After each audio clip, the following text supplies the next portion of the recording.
بسم اللہ الرحمن الرحیم اللہم صلی علی سیدنا و مولانا محمد وعلی سیدنا علی و سیدتنا فاطمہ و سیدتنا زینب و سیدنا حسن و سیدنا حسین وعلی آلہ وصحبہ وبارک وسلم اللہم صلی علی سیدنا و مولانا محمد وعلی سیدنا علی و سیدتنا فاطمہ و سیدتنا زینب و سیدنا حسن و سیدنا حسین وعلی آلہ وصحبہ وبارک وسلم الحمد للہ نحمده ونستعینه ونستغفره ونؤمن به ونتوکل علیہ ونعوذ باللہ من شرور انفسنا ومن سیئات اعمالنا من يهده الله فلا مضل له ومن يضلله فلا هادي له ونشهد أن لا إله إلا الله وحده لا شريك له ونشهد أن محمدا عبده ورسوله أما بعد أعوذ بالله من الشيطان الرجيم بسم الله الرحمن الرحيم ولا تأكلوا أموالكم بينكم بالباطل وتدلوا بها إلى الحكام لتأكلوا فريقا من أموال الناس بالإثم وأنتم تعلمون صدق الله العظيم إن الله وملائكته يصلون على النبي يا أيها الذين آمنوا صلوا عليه وسلموا تسليما اللهم صل على سيدنا ومولانا محمد وعلى آله وصحبه وبارك وسلم اللهم صل على سيدنا ومولانا محمد وعلى آله وصحبه وبارك وسلم الصلاة والسلام عليك يا رسول الله وعلى آلك وأصحابك يا حبيب الله.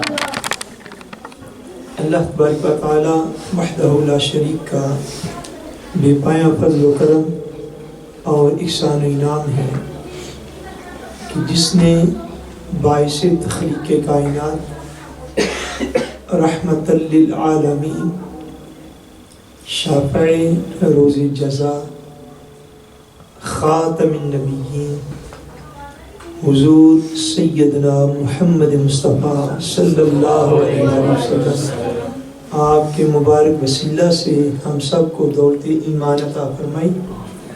اللہ تبارک و تعالی کما حق ہو ہمیں اس دولت کی قدر کرنے کی توفیق عطا فرمائے. بحمد اللہ تعالی آج ہم سورہ البقرہ کی آیت نمبر 188 آیت نمبر 188 جو ہے اس کی تفسیر پاک بیان کرنے کی سعادت حاصل کریں گے. اور اس سے انشاءاللہ تبارک و تعالی ہمارا جو سفر سورہ فاتحہ شریف کی پہلی آیت پاک سے شروع ہوا، اس میں آج ہم بحمد اللہ تعالی سورہ البقرہ کے 23 رکوع جو ہیں وہ انشاءاللہ مکمل کر لیں گے، اور یہ دوسرے پارے کا 7واں رکوع ہوگا انشاءاللہ ان کے مکمل ہو جائے گا.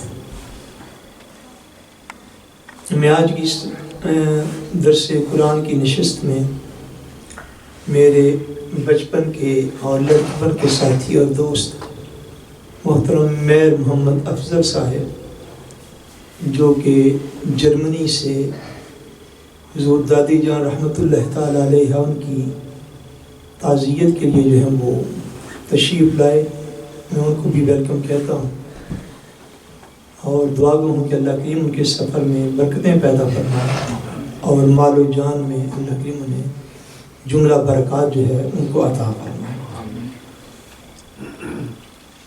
قرآن مجید فرقان حمید کی اس آیت پاک میں اللہ تبارک و تعالیٰ نے مسلمانوں کو ان کی جو معیشت ہے اس کے اصول جو ہیں وہ اس کے اندر عطا فرمائے کہ مسلمان کو مال جو ہے وہ کمانا کس طرح ہے اور مسلمان کو اپنا مال لگانا کس طرح ہے، اس کی واضح تعلیمات جو ہیں وہ قرآن مجید کی اس آیت پاک میں ہمیں عطا فرمائی گئی۔ ارشاد فرمایا وَلَا تَأْكُلُوا أَمْوَالَكُمْ بَيْنَكُمْ بِالْبَاطِلِ، فرمایا وَلَا اور نہ، با کا مطلب اور، لا کا مطلب نہ، تَأْكُلُوا تم کھاؤ، اموالکم اپنے مال، اموال مطلب مال، کم میں نے تمہارے، اموالکم تمہارے مال یعنی اپنے مال، بینکم آپس میں، بالباطل ناحق اور باطل طریقوں سے اور غلط طریقوں سے۔ یہ آیت پاک کا ایک حصہ ہے اور دوسرا جو ہے وہ اس سے الگ ہے، میں دونوں الگ الگ جو ہے وہ وضاحت اور تفسیر جو ہے وہ آپ کی خدمت میں عرض کرتا ہوں۔ فرمایا کہ وَلَا تَأْكُلُوا أَمْوَالَكُمْ بَيْنَكُمْ بِالْبَاطِلِ، فرمایا کہ آپس میں ایک دوسرے کے مال جو ہیں وہ باطل طریقے سے اور غلط طریقے سے مال نہ کھاؤ، غلط اور باطل طریقے سے ایک دوسرے کے مال جو ہیں وہ نہ کھاؤ۔ اس کے دو مفہوم، ایک مفہوم یہ ہے کہ اپنا مال جو تمہارے پاس موجود ہے، جو رزق حلال تم نے حاصل کیا ہے، اس رزق حلال کو غلط مصارف پر خرچ نہ کرو۔ اس میں آیت پاک اس حصے میں دو مفہوم موجود ہیں۔ پہلا یہ ہے، پوری توجہ کے ساتھ سنیے، کہ رزق حلال ہے، طیب ہے، پاکیزہ ہے، مگر اس رزق کو حرام مصرف پر استعمال کرنے سے منع فرمایا، حرام مصرف پر استعمال کرنے سے منع فرمایا۔ فرمایا وَلَا تَأْكُلُوا أَمْوَالَكُمْ، تم نہ کھاؤ اپنے مال، بینکم بالباطل، باطل طریقے سے تم اپنے مالوں کو نہ کھاؤ۔ مطلب یہ ہے، ایک پہلا مطلب کہ اگر مال تمہارا جائز ہے، درست ہے، حلال ہے، تو اس کا مصرف کہتے ہیں جہاں پہ اس کو استعمال کیا گیا، اس کا مصرف جو ہے وہ بھی جائز، درست اور حلال ہونا چاہیے۔ مصرف اور اس کا استعمال جو ہے وہ بھی درست اور حلال ہونا چاہیے۔ حلال مال حرام رستے پر تمہارا نہ لگے۔ مثلا اگر خدا نہ خواستہ کسی شخص نے مال جو تھا وہ 8-10 گھنٹے کسی ایسی جگہ پہ کام کیا جہاں پہ رزق حلال اس کو دستیاب تھا، مہینہ کام کر کے جب مہینے کے بعد اینڈ ہوا، تنخواہ ملی، تو اس تنخواہ سے اس نے خدا نہ خواستہ شراب خریدی، وہ تنخواہ پکڑی اور تنخواہ پکڑ کے خدا نہ خواستہ جوا کھیلنے کے لیے چلا گیا۔ ان دو چیزوں میں فرق ہے۔ ایک یہ ہے کہ ان حرام طریقوں سے رزق حاصل ہو، اس کا آگے میں جو ہے وہ بیان کرتا ہوں۔ پہلی بات کو سمجھ لیجیے توجہ کے ساتھ کہ مال کا باطل کرنا کیا ہے۔ باطل کہتے ہیں ناحق، یا باطل کا لفظی معنی ہوتا ہے ضائع ہو جانا، یا باطل کا لفظی معنی یہ بھی ہوتا ہے کسی چیز کا مٹ جانا۔ مال کا ناحق استعمال یہ ہے کہ مال حلال ہے، مال درست ہے، مال پاکیزہ ہے، لیکن وہ حلال طیب پاکیزہ مال لے کے اس سے کوئی حرام چیز، اس کا استعمال حرام پہ کیا، اس کا استعمال کس پہ کیا؟ اس کا استعمال حرام پہ کیا، یہ بھی مال کا باطل کر لینا ہے، یہ بھی کیا ہے؟ مال کا باطل کر لینا۔ جس طرح مال پاکیزہ تھا مگر اس سے ایسی چیزیں خریدیں جو کہ دنیا میں یا اس کے اپنے نفس کے لیے فحاشی، عریانی اور بے حیائی کا باعث بن سکتی تھی، یا مال پاک تھا مگر اس سے ایسے سفر کی نیت کر لی کہ جو سفر جو تھا وہ ناپاک اعمال کے لیے کیا گیا۔ مال پاک تھا مگر اس سے کوئی گن خرید لی، کوئی ریوالور لے لیا، کوئی اس سے چاقو اور چھری خرید لی اور ارادہ کیا کہ اسے فلاں بندے کو خدا نخواستہ مار دوں گا۔ مال پاک ہونا اور اس پاکیزہ مال کو کسی حرام رستے پر لگانا، یہ مال کا باطل کر لینا ہے، جس سے قرآن مجید اس آیت پاک میں منع فرما رہا ہے۔ اتنی آپ سمجھ گئے؟ یعنی مال پاکیزہ ہو تو حکم یہ دیا جا رہا ہے کہ پاکیزہ اور حلال کمائی کو تم حلال رستے پر خرچ کرو۔ اس کو اگر تم نے کمائی حلال تھی مگر اس حلال کمائی کو تم نے کسی بھی ایسے رستے پر لگا دیا جس کو دین نے واضح حرام کیا ہے، اور اس سے کوئی آگے تم نے حرام کیا، تو بے شک تم نے کمایا حلال ہے مگر وہ تمہاری کمائی باطل ہو گئی، وہ گناہ ہو گئی اور وہ حرام ہو گئی، چونکہ وہ حرام رستے پر لگ گئی، وہ حرام رستے پر لگ گئی۔ دوسرا اس کا مفہوم یہ ہے، فرمایا وَلَا تَأْكُلُوا أَمْوَالَكُمْ بَيْنَكُمْ بِالْبَاطِلِ، فرمایا کہ اے لوگو تم آپس میں ایک دوسرے کا مال جو ہے وہ غلط اور ناحق اور باطل طریقے سے نہ کھاؤ، آپس میں تجارت ایسی نہ کرو، آپس میں بزنس ایسا نہ کرو، آپس میں لین دین ایسا نہ کرو کہ جس میں تمہاری کمائی جو ہے وہ ناحق ہو جائے، وہ باطل ہو جائے، وہ غلط ہو جائے۔ اس لیے اپنی کمائی جو ہے آپس میں جب لین دین کرنے لگو، تجارت کرنے لگو، بزنس کرنے لگو، تو ان چیزوں کا بزنس مت کرو کہ جو چیزیں اللہ تبارک و تعالیٰ نے آلریڈی تمہارے لیے حرام فرما رکھی۔ اگر حرام چیزوں کا تم نے آپس میں کاروبار کیا، بزنس کیا، اللہ کریم نے ان کو تمہارے لیے حرام قرار دے رکھا تھا، تو وہ آپس میں لا تاکلوا اموالکم بینکم بالباطل، آپس میں ایک دوسرے کے مال باطل طریق پہ نہ کھاؤ۔ اللہ نے جن چیزوں کو حرام کر دیا ہے ان کی آپس میں تجارت نہ کرو، ان کا آپس میں خرید و فروخت نہ کرو، ان کا آپس میں لین دین نہ کرو۔ اگر تم نے باطل، اگر تم نے حرام اور ناجائز چیز کو آپس میں لین دین کیا، ان کی تجارت کر لی، ان کی دکانیں کھول لی، ان کے بزنس کر لیے، تو وہ تمہارا آپس میں لین دین جو ہے وہ باطل اور غلط ہے۔ وہ تمہارا لین دین کرنا، بزنس کرنا، تجارت کرنا وہ آپس میں غلط ہے اور وہ باطل ہے اور وہ حرام ہے اور وہ منع ہے۔ کہ اگر خدا نہ خواستہ اگر کوئی مسلمان ہو تو وہ خدا نہ خواستہ اللہ کریم نے جن چیزوں کو حرام کر دیا ہے وہ ان کی تجارت اور بزنس کرے اور دوسرے مسلمان اسے خریدتے پھرے،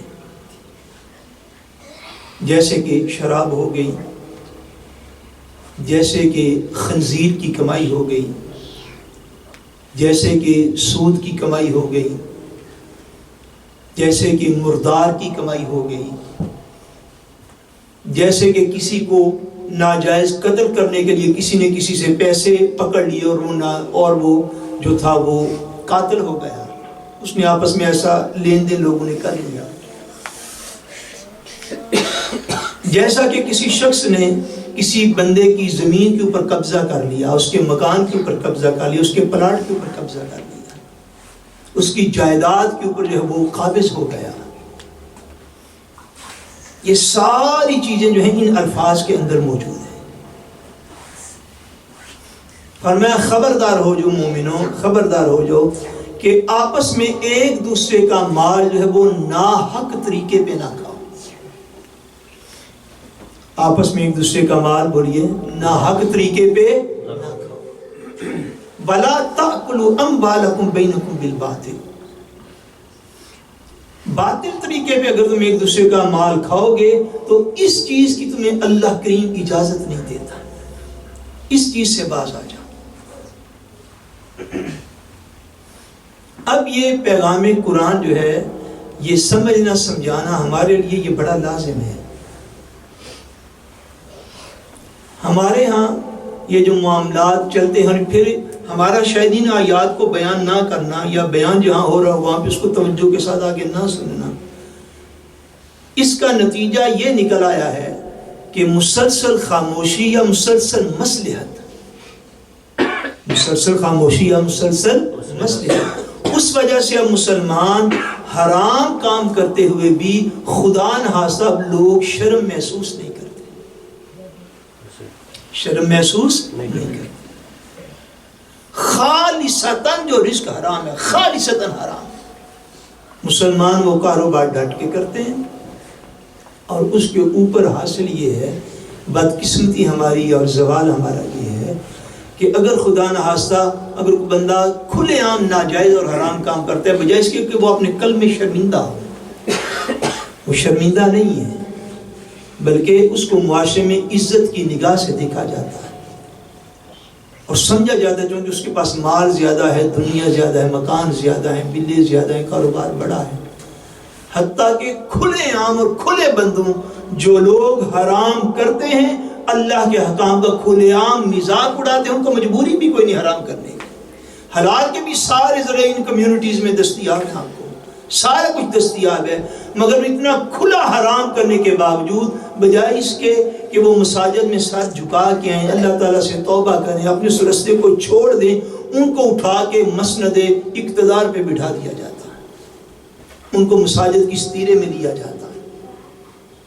میں کسی بھی شخص کے فردن حوالے سے بات کرنے سے اللہ کریم نے مجھے محفوظ رکھا ہوا ہے، لیکن میں دعوت فکر آپ کو دیتا ہوں. جس شخص کا مسجد میں مال دینا ہی درست نہیں ہے، میری بات توجہ کے ساتھ سنیے اور سمجھیے. ہم یہ کوئی خدا نہ حاصل اللہ کی پناہ عطا فرمائے، ہم کو اپنی بڑائی نہیں بیان کرتے، لیکن ہم اپنی ڈیوٹی ادا کر رہے ہوتے ہیں. جس وقت ہم یہ کہتے ہیں کہ ہمارے جامعہ میں کوئی بندہ شراب کی کمائی نہ دے آگے، ہم اعلان کرتے ہیں یا نہیں؟ جب بھی فنڈ بولیے، ہم فیس بھی لینے لگتے ہیں تو اس سے پہلے ہم یہ کہتے ہیں کہ جس بندے کی، چونکہ اب ہم ایک ایک بندے سے پرسنلی طور پہ پوچھ تو نہیں سکتے، نہ ہی حالات و واقعات کا علم ہوتا ہے، اس لیے ہم اعلان کرتے ہیں کہ جس بندے کی شراب کی کمائی ہے، جس بندے کی خنزیر کی کمائی ہے، وہ ہمارے جامعہ میں 1 کراؤن بھی نہ دے اور ہمیں اللہ کے آسے پر چھوڑ دے، ہم جانے اور ہمارا رب جانے. ہمیں کسی ایسے فنڈ ریزنگ کی ضرورت نہیں ہے. کیوں؟ اس لیے کہ مال حرام کا لینا جائز نہیں ہے. اس بات کو سمجھیے، یہ شرعی مسئلہ ہے. بالخصوص کسی مسجد کے لیے لینا قطعاً جائز نہیں ہے. اور یہ بات اگلی بار ذہن میں رکھیے، معتبر جو کتب ہے نا، معتبر کتب جو صدیوں پہلے لکھی ہوئی، جس کے اوپر سارا عالمی اسلام متفق ہوتے ہیں، ان کتب کے اندر یہ مسائل موجود ہیں کہ اگر، اگلی بات اب توجہ کے ساتھ سنیے، اگر کسی شخص نے کسی کو اپنا مال حرام دیا اور اس نے اس مال حرام کے ملنے پر دعا دی، اس کو علم تھا کہ اس شخص کا مال حرام ہے، شراب کی کمائی ہے، خنزیر کی کمائی ہے، جوئے کی کمائی ہے، یا کسی اور بھی ذرائع، جتنے بھی مثلا کسی نے کسی کی زمین پر ناجائز قبضہ کر رکھا ہے، مطلق حرام ہے. اس کو علم تھا کہ اس بندے کی کمائی حرام ہے، اس نے اس کو کمائی دی، اس نے اس کو ایکسیپٹ کیا، ایک جرم کیا، پھر اس نے اس کو دعا دی. فقیر تھا تو اس نے دعا دی، جا اللہ تیرا بھلا کرے. توجہ کے ساتھ سنیں. امام مسجد تھا، خطیب تھا، کسی مسجد کی انتظامیہ کا جو تھا وہ صدر تھا، جنرل سیکرٹری تھا، وغیرہ وغیرہ، جتنے بھی ذمہ دار ہوتے ہیں. اس نے کہا جا بھائی اللہ تیری کمائی جو ہے وہ قبول کرے. میں پوری ذمہ داری سے عرض کرنے لگا ہوں جس شخص کا رزق مطلق حرام ہو، جس کے اوپر قرآن مجید کی نصوص واضح ہیں، احادیث پاک کی نصوص واضح ہیں، اس حرام کی کمائی کا جس نے منہ تھا کی، جس نے وصول کی، اس کو علم تھا کہ اس کی کمائی حرام ہے. جس نے دی اس نے اگر ثواب کی نیت سے دی، ایک ایک لفظ میرا غور سے آج آپ نے سننا ہے، کس نیت سے دی؟ نیت ثواب سے دی. کمائی اس کی حرام تھی، شراب خنزیر جوئے کی کمائی تھی. اس نے مسجد میں آ کے دی مجھے اس کے اوپر ثواب ہوگا، اس نے غریب کو دی کہ مجھے اس کے اوپر ثواب ہوگا، اس نے کسی ویلفیئر تنظیم کو دی کہ مجھے اس کے اوپر ثواب ہوگا. اس نے اگر نیت ثواب سے دی حرام کی کمائی، جس نے منہ تھا کہ اس کو پتا تھا اس کی پرسنلی کمائی حرام ہے، اس نے منہ تھا کر کے اس کو بھی دعا دی کہ جا خدا تیرے مال کو قبول کرے. دینے والے نے اگر حرام کمائی اپنی نیت ثواب سے خرچ کی، اس نے کفر کیا.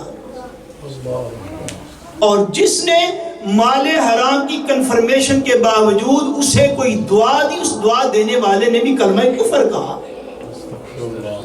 یہ کلمہ کفر ہے، کیونکہ حرام کو جان بوجھ کے حلال سمجھ. قبولیت کا مطلب یہ ہے کہ وہ اس کے اوپر اللہ تعالیٰ سے اجر پانا چاہتا ہے. یہ بات آپ سمجھ رہے ہیں؟ یہ بڑی سمپل بات ہے، بھی اتنا مشکل مسئلہ نہیں ہے. جو حرام دے رہا ہے کسی مسجد کے اندر، کسی دارالعلوم کے اندر، کسی جامعہ کے اندر، کسی غریب کو، فقیر کو، یتیم کو، مسکین کو، بیوہ کو، وہ حرام دے رہا ہے اس نیت اور ارادے کے ساتھ کہ اس کے اوپر مجھے اللہ کریم اجر عطا فرمائے گا. تو وہ اس بات کو سمجھے کہ اللہ کریم حضور کا واضح فرمان ہے کہ اللہ مال حرام سے صدقے کو قبول نہیں فرماتا. یہ واضح فرمان ہے کہ اس کی اور کوئی توجیہ کرنا ممکن نہیں کہ آپ اس کے معنی کے اندر چلیں، اس کے 10 معنی نکل آئے، یہ بھی ہو سکتا ہے، یہ بھی ہو سکتا ہے. یہ بالکل کلیئر ہے. فرمایا کہ اللہ کریم رزق حرام سے دیا ہوا صدقہ قبول فرماتا نہیں. سو جس نے اس کے اوپر اجر کے خیال سے خرچ کیا اس نے بھی کفر کیا. اور جس نے علم کے باوجود اس بندے کو دعا دی کہ جا تیرا مال قبول ہو، جا اللہ کریم تیری مشکلات کو آسان فرمائے، جا تجھے یوں ہو جائے، یوں ہو جائے، یوں ہو جائے، اس نے اس کی وہ دعا جو ہے وہ بھی کلمہ کفر ہے. وہ بھی کیا ہے؟ کلمہ کفر. اس لیے فرمایا کہ اپنے مال جو ہیں ان کو کسی بھی باطل طریق پر نہ کھاؤ، کسی بھی باطل اور غلط طریق پر نہ کھاؤ. اس لیے اس معاملے میں انتہائی احتیاط کی ضرورت ہے. اور میرے ان الفاظ کو آج کوئی بندہ سن رہا ہے یا کل کسی ریکارڈنگ کے ذریعے سنے اور ان گناہوں میں کسی گناہ میں ملبس ہو تو ہم اسے دعوت فکر دیتے ہیں اور یہ سمجھاتے ہیں کہ خدا کے بندے پہلے تو اگر تیری کمائی حرام ہے تو مساجد میں دے دے کے اپنے اوپر اور ظلم نہ کر. اور مساجد بھی اللہ تبارک و تعالی اللہ کے دین کے پیغام کے لیے بنائی جاتی ہیں. یہاں سے اللہ کریم کے دین کا پیغام آگے جانا چاہیے تاکہ اگر ہمارے اندر کوئی کوتاہی ہو تو ہم اپنی اس کوتاہی کو دور کریں. یعنی مساجد اس لیے بنائی جاتی ہے کہ اگر ایک بندے کے اندر کوئی گناہ ہے، کوئی کوتاہی ہے، کوئی جرم ہے تو وہ اللہ کریم کا پیغام سنے، حضور پاک کا فرمان سنے اور اس کو اپنی کوتاہی کو دور کرے. اس لیے مسائل کا واضح اور درست بیان ہونا یہ بڑا لازم ہے. فرمایا وَلَا تَأْكُلُوا أَمْوَالَكُمْ بَيْنَكُمْ بِالْبَاطِلِ، اپنے اموال جو ہیں وہ باطل طریقے پہ نہ کھاؤ. آگے کیا فرمایا؟ فرمایا وَتُدْلُوا بِهَا إِلَى الْحُكَّامِ لِتَأْكُلُوا فَرِيقًا مِّنْ أَمْوَالِ النَّاسِ بِالْإِثْمِ. اب ایک چیز کو مزید وضاحت کے ساتھ اس آیت پاک کے حصے میں ارشاد فرمایا. فرمایا وَتُدْلُوا بِهَا إِلَى الْحُكَّامِ، اور اس کو نہ پہنچاؤ حاکموں کی طرف، اس کو حاکموں کے پاس اپنے اموال کو نہ پہنچاؤ. لِتَأْكُلُوا، تاکہ تم کھاؤ، فَرِيقًا مِّنْ أَمْوَالِ النَّاسِ بِالْإِثْمِ، تاکہ تم جانتے بوجھتے، تم تعلمون، حالانکہ تم جانتے ہو، تاکہ تم جانتے بوجھتے ظلم کے ساتھ لوگوں کے مال کا کوئی حصہ نہ کھاؤ. تم جانتے بوجھتے ظلم کے ساتھ لوگوں کے مال کا حصہ جو ہے وہ نہ کھاؤ۔ اس میں دوسری چیز جو ہے اس کو مزید وضاحت کے ساتھ ارشاد فرمایا کہ جو گناہ جو تھا وہ اللہ تبارک و تعالیٰ کی مخلوق کے جو حقوق ہیں ان کے اوپر ڈاکہ ڈالنے والا گناہ ہے۔ پہلی چیز اس کے اندر یہ ہے فرمایا کہ وَتُدْلُوا بِهَا إِلَى الْحُكَّامِ، اپنے اموال جو ہے وہ حاکموں کے پاس نذرانے نہ لے کر جاؤ۔ حاکم کیا ہوتا ہے بولیے؟ حکمران یا جج یا قاضی، جس کے ہاتھ میں اللہ نے قوت فیصلہ جس کو عطا فرمائی، جو مقدمات کا فیصلہ کرنے والا ہے۔ وہ پریا کا بندہ ہوتا، یعنی پریا میں بھی تو مقدمات کے فیصلے ہوتے ہیں۔ خاندان میں کوئی اختلاف ہو گیا، خاندان کے بڑوں کا جو تھا وہ ایک پریا کا نظام ہوتا ہے ہر خاندان کے اندر، کہ اگر خاندان کے کوئی امور اس طرح کے ہوں تو وہ خاندان میں طے کر لیے جائیں۔ وہ جو کنفلکٹ رود آپ اس کو کہتے ہیں ہماری اس لینگویج کے اندر، وہ جو بندہ کسی کا مقدمہ اس کے پاس چلا گیا، اس کو اختیار اللہ تبارک و تعالیٰ نے عطا فرمایا کہ تو ان دو مسلمانوں کے درمیان فیصلہ کرنا ہے۔ وہ پرائیویٹ تھا یا قانونی طور پر وہ جج تھا یا وکیل تھا، وکیل کے پاس تو چلو اختیار نہیں ہوتی، اختیار تو جج کے پاس ہوتا ہے، یا دیگر وہ سارے لوگ، وہ تھانے کا ہمارا کلچر ہے، وہ FIR کا درج کرنے والا ہے، وہ سماعت کو سننے والا ہے، وہ جو سارے لوگ جن کا تعلق اس کے ساتھ ہے کہ وہ لوگوں کے معاملات کا، لوگوں کے جھگڑوں کا، لوگوں کے جو ڈسپیوٹس ہیں ان کا فیصلہ کرتے ہیں، وہ سب کو قرآن مجید نے ایک لفظ عطا فرمایا، حکام۔ کیا فرمایا؟ حکام، کہ وہ حکمران ہے لوگوں کے، ان کے پاس لوگوں کا فیصلہ کرنے کا اختیار ہے۔ اب جس کے پاس فیصلے کا اختیار ہے، اب عام لوگوں کو منع فرمایا جو کہ مقدمے کے فریق ہوتے ہیں، ان کو منع فرمایا وَتُدْلُوا بِهَا إِلَى الْحُكَّامِ، اپنے مال ان حاکموں کے پاس نہ پہنچاؤ، لِتَأْكُلُوا فَرِيقًا مِّنْ أَمْوَالِ النَّاسِ بِالْإِثْمِ، اس لیے کہ تم ظلم کے ساتھ جانتے بوجھتے لوگوں کا ناحق مال کھاؤ، جانتے بوجھتے لوگوں کا ناحق مال اس میں سے نہ کھاؤ۔ یعنی اگر تمہارا کسی کے ساتھ کوئی مال کے لین دین کا جھگڑا ہو گیا تو اب اس جھگڑے میں تم خود حق پہ نہ تھے، مگر تمہارا جھگڑا جو ہو گیا برادری میں، خاندان میں، مثلا میراث تھی، میراث کے اوپر جھگڑا ہو گیا، خاندان کے بزرگ لاکھوں کروڑ چھوڑ کے پچھلوں کا جھگڑا ہو گیا، یا کوئی ڈسپیوٹ چل رہا تھا، ڈسپیوٹ جب چلتا ہے، مثلا کسی نے کسی کی دکان پہ قبضہ کر لیا تو جس نے قبضہ کیا اس نے تو غلط کیا، اب مقدمہ تو عدالت میں چلا کہ اس نے کہا میری زمین ہے، اس نے کہا میری زمین ہے، اس نے کہا میری دکان ہے، اس نے کہا میری دکان ہے، اس نے کہا میرا مکان ہے، اس نے کہا میرا مکان ہے۔ اب جو دونوں فریقین عدالت میں پہنچے، دونوں میں سے ہر ایک کو پتا ہے کہ سچا کون اور جھوٹا کون ہے۔ مجھے پتا ہوتا ہے کہ نہیں پتا ہوتا؟ بھائی جو دونوں مقدمہ لے کر ان کو تو دونوں کو پتا ہے کہ ان دونوں میں سچا کون ہے اور جھوٹا کون ہے۔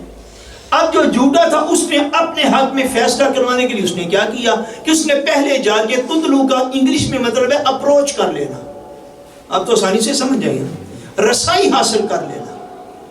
اس نے اپنے حق میں فیصلہ کروانے کے لیے تھانے دار کو زیادہ پیسے دیے، اس نے اپنے حق میں فیصلہ کرنے کے لیے FIR درج کرنے والے کو زیادہ پیسے دیے، اس نے جو زمین کی پیمائش کرنے والا تھا اس کو زیادہ پیسے دیے، اس نے جج کو جا کے زیادہ پیسے دیے، سارا کچھ کیا کہ فیصلہ اس کے حق میں ہو جائے۔ یہ جو سارا کلچر ہمارے ہاں اب بطور کلچر موجود ہے، اب کیا ہے؟ بطور کلچر موجود ہے۔ یہ مطلقاً قرآن مجید سے جو ہے، یہ اگر قرآن مجید کی ہدایت یوں جا رہی ہے تو یہ رستہ یوں جا رہا ہے، جس کو ہم نے اپنے باپ دادا سے چونکہ دیکھا ہے اس کو ہم نے اپنی زندگی کے نظام کا حصہ جانا ہے، اور کوئی بھی شخص ان باتوں پہ شرمندہ بھی نہیں ہے۔ یہ قرآن ہدایت سے دوری ہے جس نے ہمارے معاشرے کو تباہ کر رکھا ہے۔ لوگ رشوت کا مال، اس آیت پاک کے حصے میں رشوت کو منع کیا گیا۔ کس چیز کو منع کیا گیا ہے؟ رشوت۔ فرمایا وَتُدْلُوا بِهَا إِلَى الْحُكَّامِ لِتَأْكُلُوا فَرِيقًا مِّنْ أَمْوَالِ النَّاسِ، کیونکہ جو حاکم کو مال جا کے دے رہا ہے وہ اس لیے کہ وہ دوسرے مسلمان بھائی کا مال کھانا چاہتا ہے، دوسرے مسلمان بھائی کا مال جو ہے وہ کھانا چاہتا ہے، اس کے اوپر قابض ہونا چاہتا ہے۔ اس لیے ارشاد فرمایا کہ ایسا نہ کرو کہ اپنے مال دوڑ دوڑ کے جن لوگوں کو قوت فیصلہ دی گئی ہے ان کے پاس نذرانے نہ لے کے جایا کرو. پھر اس کے اوپر الفاظ بڑے خوبصورت ہم نے چڑھائے ہوتے ہیں. اب بات سمجھیں؟ وہ نذرانہ ہوتا ہے، وہ ہدیہ ہوتا ہے. آقا دو جہان نبی کریم صلی اللہ علیہ وسلم نے ایک دفعہ ایک شخص کو مال اکٹھے کرنے کے لیے بھیجا. مال کو اکٹھا کرنے کے لیے بھیجا حضور نے. جب زکوٰۃ کے احکام نافذ ہوئے اور صدقات و خیرات کے جو تھے احکام نافذ ہوئے تو حضور چند لوگوں کو قبائل کی طرف بھیجتے تھے، بھائی تو فلاں قبیلے کے پاس جا، وہاں سے زکوٰۃ اکٹھی کر کے لے آ، تو فلاں کے پاس جا، وہاں سے صدقہ فطر اکٹھا کر کے لیا، وغیرہ وغیرہ. حضور ڈیوٹیاں لگاتے تھے اس طرح لوگوں کی. حضور نے ایک بندے کی ڈیوٹی لگائی، وہ کسی قبیلے کی طرف گیا اموال کی کلیکشن کے لیے، واپس آیا حضور کی بارگاہ میں آ کے عرض کرتا ہے حضور یہ مال تو آپ کا ہے. یہ مال کس کا ہے؟ یہ آپ کا ہے جو وہ کلیکٹ کر کے لایا تھا، اور یہ مال وہ ہے جو لوگوں نے مجھے ہدیہ کیا ہے. یہ مال وہ ہے جو لوگوں نے مجھے ہدیہ کیا. حضور علیہ السلام جلال کے ساتھ منبر پر کھڑے ہو گئے، لوگوں کو جمع فرمایا، فرمایا ہم کسی بندے کو اموال کی کلیکشن کے لیے بھیجتے ہیں، وہ آ کے ہمیں یہ کہتا ہے کہ یہ مال آپ کا ہوا، یعنی اللہ اور اس کے رسول کا، اور یہ مال وہ ہے جو لوگوں نے مجھے نذرانہ دیا ہے، جو لوگوں نے میری خدمت کی ہے، جو لوگوں نے مجھے ہدیہ کیا. حضور نے فرمایا ایسا شخص اپنی ماں کے گھر میں کیوں نہ بیٹھا. بڑا سخت حضور کا یہ فرمان. فرمایا ایسا شخص اپنی والدہ کے گھر میں کیوں نہ بیٹھا کہ وہ دیکھتا لوگ اس کو کتنے ہدیے نذرانے آ کے جمع کروا کے جاتے. جو بندہ تھانے دار ہو گیا، جو SHO ہو گیا، جو محرر ہو گیا، جو جج ہو گیا، اس کے لیے حضور کا یہ فرمان مشعل لے رہا ہے. جب وہ لوگ یہ کہتے ہیں کہ ہمیں فلاں بندے نے اتنی ہمیں گفٹ دیا ہے، اس نے ہمیں عید پہ دیا ہے، اس نے ہمیں شب برات پہ دیا، وہ ہمارے لیے عمرہ کا پیکج لے کر، اب رشوتوں کا بھی حال دیکھ لیجیے، رشوتوں کا بھی آپ حال دیکھ لیجیے. ان کو یہ سمجھنا ہوگا کہ حضور اس فرمان کی روشنی میں فرمایا وہ شخص اپنی ماں کے گھر میں جب تھا تو کتنے لوگ آ کے اس کو گفٹ دیا کرتے تھے. یا جب تھانے داری سے ریٹائر ہو جائے گا، جج سے ریٹائر، ابھی دیکھیے چیف جسٹس گلی گلی میں ذلیل ہو رہا ہے اس وقت بھی. بھئی پتہ تو تب چلے جب تو اس اختیار پہ نہ تھا تب لوگ تمہارے ساتھ کیا رویہ رکھتے تھے. جب اختیار کو چھوڑ جائے گا تب لوگ تمہارے ساتھ کیا رویہ کریں گے، وہ تمہارا پرسنلی ہو جائے گا. اب تو ایک صاحب اختیار بندہ ہے، اگر لوگ تجھے ہدیہ نذرانہ دیں تو شریعت اس کو ناپسند کرتی ہے کہ جتنی دیر بندہ کسی اختیار کی کرسی پہ بیٹھا ہے وہ صرف صاحب اختیار ہونے سے پہلے جن لوگوں سے لین دین کرتا تھا، صاحب اختیار ہونے کے بعد خالی ان لوگوں سے لین دین اپنا رکھے، بقیہ کسی سے کوئی گفٹ کبھی بھی وصول نہ کرے. کیوں کہ وہ جو مال دیا جاتا ہے وہ اس لیے دیا جاتا ہے کہ ان جھوٹے اور مکار لوگوں کے حق میں فیصلہ ہو سکے. اس کو قرآن مجید نے منع فرمایا. فرمایا وَتُدْلُ بِهَا إِلَى الْحُكَّامِ، اپنے مال حاکموں کے پاس نہ لے کر جاؤ. کس لیے لے کر تم جاتے ہو؟ تاکہ تم اپنے دوسرے مسلمان بھائی کے مال کے کسی حصے پہ قبضہ کر لو. اس لیے مال لے کر جاتے ہیں. اس کو رشوت کہتے ہیں. اسے کیا کہتے ہیں؟ رشوت کا لفظ جو ہے یہ رشا سے نکلا ہے. رشا کا معنی ہوتا ہے رسی. رشا کا کیا معنی ہے؟ رسی. چونکہ رسی جو ہے جب ڈول کے ساتھ باندھی جاتی ہے، ڈول کے ساتھ، تو رسی ذریعہ ہوتی ہے اس دولت کو حاصل کرنے کا جو کنویں کے اندر مثلا پانی موجود ہے. اس لیے رشوت کو رشوت کہتے ہیں کہ وہ ایک ذریعہ ہے جس سے بندہ غلط حق جو ہے وہ حاصل کرتا ہے. غلط حق جو ہے وہ بندہ حاصل کرتا ہے، اس لیے اس کو رشوت کہا جاتا ہے. حضور نبی کریم صلی اللہ علیہ وآلہ وسلم، حضور علیہ السلام نے ارشاد فرمایا، صحابہ فرماتے ہیں لعن رسول اللہ صلی اللہ علیہ وآلہ وسلم الراشی والمرتشی والرائش. صحابہ فرماتے ہیں کہ حضور نبی کریم صلی اللہ علیہ وآلہ وسلم نے رشوت دینے والے، رشوت لینے والے اور رشوت کی میگلنگ کرنے والے، وہ جو درمیان میں نہیں لوگ بڑھتے جی اسی تو کام کرا دینے، اسی تہاڈا کام کرا دینے ہیں، اسی تہاڈا سامان کٹا دینے ہیں بادشاہ۔ اچھا آپ کی ایف آئی آر نہیں درج ہونی، میں جناب میں تہاڈی ایف آئی آر جڑی وہ درج کروا دینا، اے کڈا کو کام ہے؟ اس کو کہتا ہے رائش، حدیث پاک کی زبان میں فرماتے ہیں صحابہ کہ حضور نے رشوت لینے والے پر بھی لعنت فرمائی، رشوت دینے والے پر بھی لعنت فرمائی، اور حضور علیہ السلام نے رشوت دینے اور لینے والے پرسن کے درمیان معاملہ طے کروانے والا جو ہے، جو میلم پرشون ہے، جو میگلر ہے، جو رشوت دے دلوا رہا ہے کہ وہ صاحب ادھر ڈائریکٹ نہیں لیتے، تم مجھے دے دو میں وہاں پہ پہنچاؤں گا، یہ بات حقیقت ہے کہ نہیں؟ ایسے ہی چونکہ صاحب ادھر ڈائریکٹ لیں، ساتھ پکچر بن جیسے وہ سوشل میڈیا پہ صاحب ادھر کا کیا بنے، ہر جگہ پہ آپ دیکھیے گا، ہمارے ہاں ہمارے علاقوں میں ہر جگہ پہ ایسے میگلر آپ کو دستیاب ہیں، ایئرپورٹ سے لے کر تھانے تک، تھانے سے لے کر ہاسپٹل تک، اور ہاسپٹل سے لے کر کچہریوں تک، اور سپریم کورٹ اور ہائی کورٹ اور سیشن کورٹ، ایک ایک طبقہ جو ہے ان ہر جگہ پہ آپ کو ایسے میگلر جو ہیں وہ دستیاب ہو جاتے ہیں۔ حضور کیا فرما رہے ہیں؟ صحابہ فرماتے ہیں، حضور نے فرمایا لعنت ہے رشوت لینے والے پر، لعنت فرمائی حضور نے رشوت کو دینے والے پر، اور لعنت فرمائی اس بندے پہ جو ان دونوں کے درمیان معاملے کو طے کروانے والا۔ ہم رشوتوں کے مال لیتے ہیں، خدا نہ خواستہ تو ساتھ اس کے اوپر یہ کہتے ہیں کہ اللہ فضل فرمائے گا، تسی فکر نہ کرو، تہاڈا کام ہو جائے گا انشاءاللہ۔ کام تو وہ ہو اگر کوئی عدل اور انصاف کہیں پہ پایا جائے، اور کسی غریب کو بغیر کسی مشقت کے اس کو انصاف ملے، اس کو انصاف کہتے ہیں، وہ اللہ کا فضل وہ ہے۔ ایک غریب پہلے مقدمات میں کٹا ہوا ہوتا ہے، اوپر سے اس کی جیب خالی کرنے کے لیے 1000 لوگ موجود ہیں، اور یہ تفسیر کا باقاعدہ حصہ ہے جو حالات حاضر ہیں، اس بات کو سمجھ لیجئے۔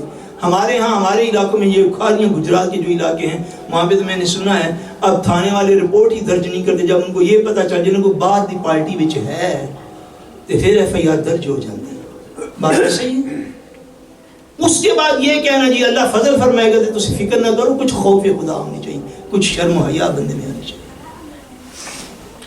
فرمایا اپنے مال جان بوجھ کے حاکموں تک نہ لے کے جاؤ تاکہ اس وجہ سے تم کسی اور مومن کے مال کے اوپر قبضہ کرنا چاہتے ہو، وَأَنْتُمْ تَعْلَمُونَ، حالانکہ تم حقیقت حال کو جاننے والے ہو کہ اللہ نے یہ کام ہمارے اوپر حرام کیا ہوا ہے۔